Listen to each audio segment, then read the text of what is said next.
بسم اللہ الرحمن الرحیم۔ بنت ہوا وائس چینل کے معزز ناظرین، السلام علیکم۔ امید ہے آپ خیر و عافیت سے ہوں گے۔ یہ واقعہ جو آپ کے گوش گزار کرنے جا رہی ہوں، یہ سلطان اورنگزیب عالمگیر کے دور حکومت میں رونما ہوا تھا۔ واقعہ کچھ اس طرح سے ہے کہ بنارس میں ایک مشہور و معروف اور قابل قدر ہندو پنڈت رہتا تھا جس کا نام لالا رام تھا، جو ذات کا برہمن تھا، جائیداد اور زمین کا مالک تھا۔ ہندو برادری میں اسے ایک بڑا مقام حاصل تھا۔ یہ پنڈت کئی سال تک اولاد سے محروم رہا۔ آخر کار ہزار تمناؤں کے بعد اس کے ہاں ایک بچی پیدا ہوئی۔ بچی بہت ہی خوبصورت تھی اور اس کا نام شکنتلا رکھا گیا۔ شکنتلا نے جوانی کی دہلیز میں قدم رکھا تو خوبصورتی کے ساتھ ساتھ عقل و ذہانت بھی اسے غضب کے ملی تھی۔ حسن اور شہرت کے ساتھ ساتھ اب اس کے علم و کمال کی چاندنی دور دور تک پھیل گئی تھی۔ شکنتلا صبح کے وقت جب گنگا اسنان کے لیے نکلتی تھی تو راستے میں سینکڑوں پروانے اس کے ایک دیدار کے لیے اپنی آنکھیں بچھائے کھڑے رہتے تھے، مگر شکنتلا حیا اور پارسائی کی وجہ سے اپنی نظریں اٹھا کر نہ دیکھتی تھی۔ انہی خوبیوں کی وجہ سے ہندو دھرم کے تمام بڑے بڑے شہروں سے اس کے لیے رشتے آ چکے تھے، لیکن شکنتلا کی ماں نہیں چاہتی تھی کہ اس کی لاڈلی بیٹی ایک لمحے کے لیے بھی اس سے دور ہو۔ وہ اس کے لیے کوئی ایسا دلہا تلاش کر رہی تھی جو ساری خوبیوں سے آراستہ ہونے کے ساتھ ساتھ گھر جمائی بننے کے لیے بھی تیار ہو جائے۔ لہٰذا اس کے لیے جتنے بھی رشتے آتے تھے ان کو ٹال دیا جاتا تھا۔ شکنتلا کے حسن و جمال اور ذہانت کی خبر بنارس کے کوتوال ابراہیم خان تک پہنچ گئی۔ ابراہیم خان کو سلطان عالمگیر نے کچھ دن پہلے ہی بنارس کا کوتوال تعینات کیا تھا۔ وہ نہایت ظالم، کمینہ اور عیاش انسان تھا۔ کوتوال نے چند ہی دنوں میں مدارس کے لوگوں کے دلوں میں اپنی دہشت بٹھا دی تھی۔ وہ اتنے رعب اور دبدبے سے رہتا تھا کہ کوئی اس کے خلاف بول نہیں سکتا تھا۔ اس کی خطرناک نگاہوں کی مار سے بنارس کی کوئی گلی محفوظ نہیں تھی۔ اس نے بنارس میں اپنی جاسوس عورتیں چھوڑ رکھی تھیں جو خوبصورت عورتوں کا سراغ لگاتی اور ابراہیم خان کو اس کی اطلاع دیتی تھیں۔ ایک دن جاسوسوں نے شکنتلا کا پتہ لگا لیا اور یہ خبر اس عیاش کوتوال ابراہیم کو پہنچائی اور کہنے لگے، حضور آپ تو بیکار میں پریشان ہیں۔ اپنے وقت کا سب سے چمکتا ہوا ہیرا اسی مدارس میں موجود ہے۔ لوگ کہتے ہیں کہ پنڈت لالا رام کی بیٹی اس کمل کے پھول کی طرح ہے جو ساری جھیل میں صرف ایک ہی کھلتا ہے۔ صبح سے شام تک نہ جانے کتنے گھائل اس کی گلی کا چکر کاٹتے ہیں اور اس کی دیوار سے اپنی آنکھیں سیک کر چلے جاتے ہیں۔ وہ چلتی ہے تو قدموں کی آہٹ سے قیامت جاگ اٹھتی ہے۔ اس کی آنکھوں میں جیسے میخانے تیرتے ہیں۔ کبھی وہ اپنے زلف بکھیرتی ہے تو ہر طرف کالی گھٹاؤں کا موسم امڑنے لگتا ہے۔ اس کی ایک تبسم نہ جانے کتنے ناسوروں کا علاج ہے۔ اس کے بدن کی رنگت اتنی نکھری ہوئی ہے کہ جیسے کسی نے چاندنی کا ورق ہی مل دیا ہو۔ یہ سن کر کوتوال کے منہ میں پانی آ گیا۔ حرص و ہوس کا شیطان اس کی آنکھوں میں ناچنے لگا۔ اس کی نظر کی درندگی اب ننگی ہو چکی تھی۔ دوسرے دن جاسوسوں نے ساری تفصیل معلوم کر کے کوتوال کو یہ اطلاع دی کہ کاشی کے فلاں محلے میں بالکل گنگا کے بغل میں اس کا گھر، بالکل صبح سویرے وہ گنگا اسنان کرنے کے لیے اپنے گھر سے نکلتی ہے۔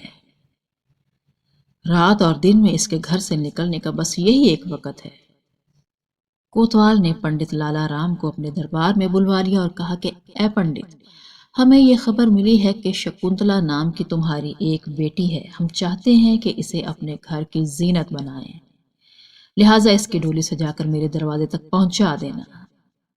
پنڈت نے جب یہ بات سنی تو لرز گیا اور کوتوال کے قدموں میں گر کر رحم کی بھیک مانگنے لگا، لیکن اس کی چیخو پکار کا کوتوال پر کوئی اثر نہ ہوا۔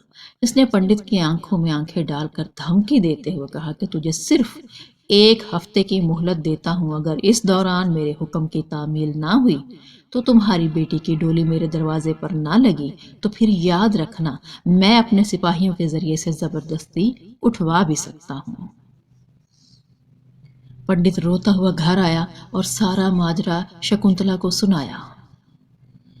بیٹی عقل مند تھی، فوراً اس کے ذہن میں ایک ترکیب آئی۔ اس ترکیب پر عمل درآمد کرنے میں 1 مہینے کا وقت درکار تھا۔ اس نے اپنے باپ کو اپنی ترکیب بتائی اور کہا کہ آپ کوتوال سے میری شادی کے لیے 1 مہینے کی مہلت مانگ لیں۔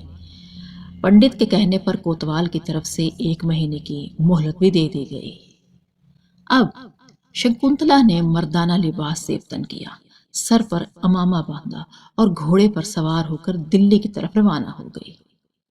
چند دن سفر کے بعد سلطان اورنگزیب عالمگیر کے دربار میں پہنچ گئی۔ سلطان اورنگزیب عالمگیر نماز سے فارغ ہوا تھا۔ اس کے سامنے شہزادوں کا لباس پہنے ہوئے ایک نوجوان کھڑا تھا۔ روشن ضمیر بادشاہ کو حقیقت تک پہنچنے میں 1 لمحے کی بھی دیر نہ لگی۔ شہنشاہ نے نقیب کو حکم دیا کہ فوراً اسے میرے کمرہ خاص میں لایا جائے اور میرے سامنے پیش کیا جائے۔ اورنگزیب عالمگیر جو ہی دیوان خاص میں اپنے تخت پر بیٹھے تو مخاطب ہوئے، لو بیٹی، یہ چادر اوڑھ دو۔ ایک اجنبی عورت کو مردوں کے سامنے بے نقاب نہیں رہنا چاہیے۔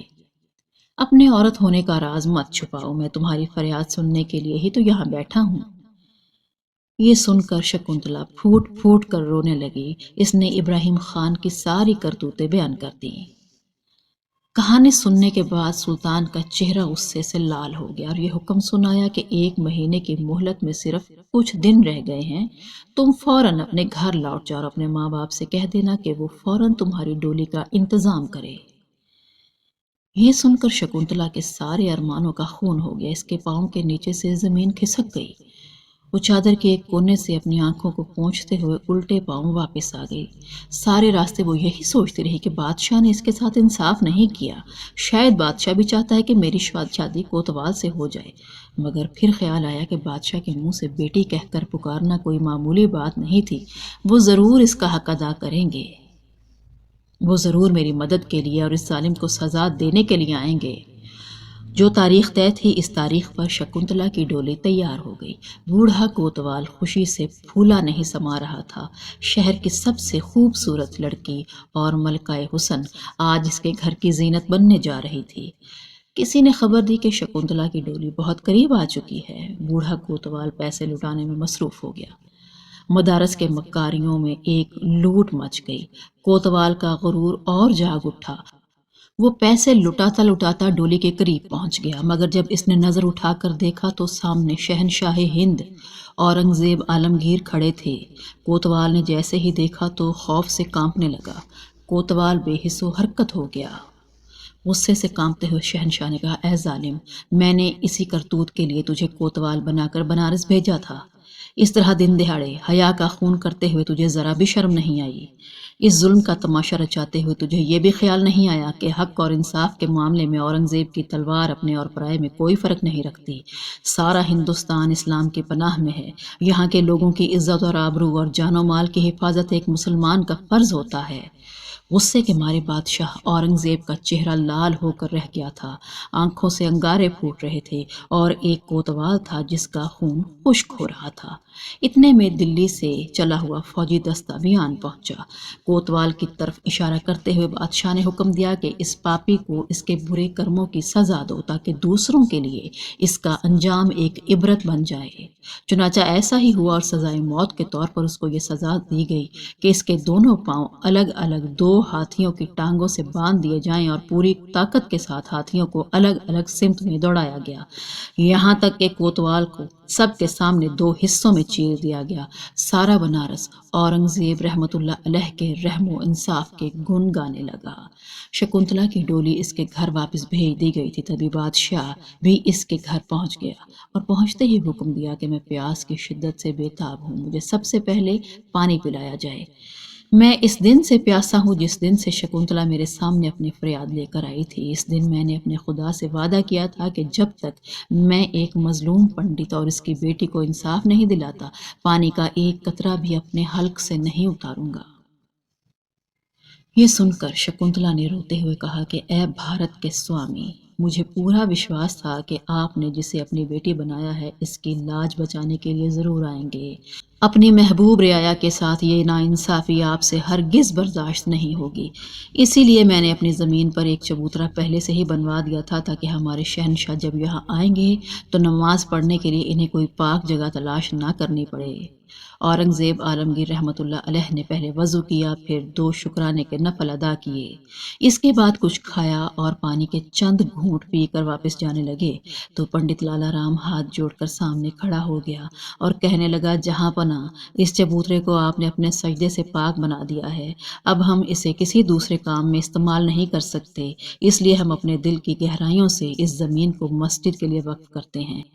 شہنشاہ نے اس اعلان کا شکریہ ادا کرتے ہوئے ایک تانبے کے پتل پر ایک تحریر لکھ کر دی کہ اس مسجد کے متولی یعنی اس کے انچارج ہمیشہ اسی برہمن خاندان کے لوگ رہیں گے، اور آج بھی گنگا کے کنارے یہ مسجد کھڑی ہے۔ اس کا نام دہریرہ کی مسجد ہے۔ پیارے دوستو، ہر مذہب کی کوئی نہ کوئی خاصیت ہوتی ہے۔ اسلام کی خاصیت عدل و انصاف ہے، جو اورنگزیب عالمگیر کے اندر کوٹ کوٹ کر بھری تھی۔ آج اگرچہ لوگ ان کا نام دبانے کی کوشش کرتے ہیں، لیکن حقیقت پر کوئی پردہ نہیں ڈال سکتا۔ بے شک سلطان اورنگزیب عالمگیر ایک عادل اور انصاف کرنے والے بادشاہ تھے۔ تو محترم ناظرین کرام، یقیناً آپ کو یہ ویڈیو پسند آئی ہوگی، لہٰذا ویڈیو کو لائک کر دیں، چینل کو سبسکرائب کر دیں اور بیل بٹن کو دبا دیں، اور اپنی قیمتی رائے کا اظہار کمنٹ باکس میں ضرور کیجیے گا۔ اگلی ویڈیو تک کے لیے اللہ حافظ۔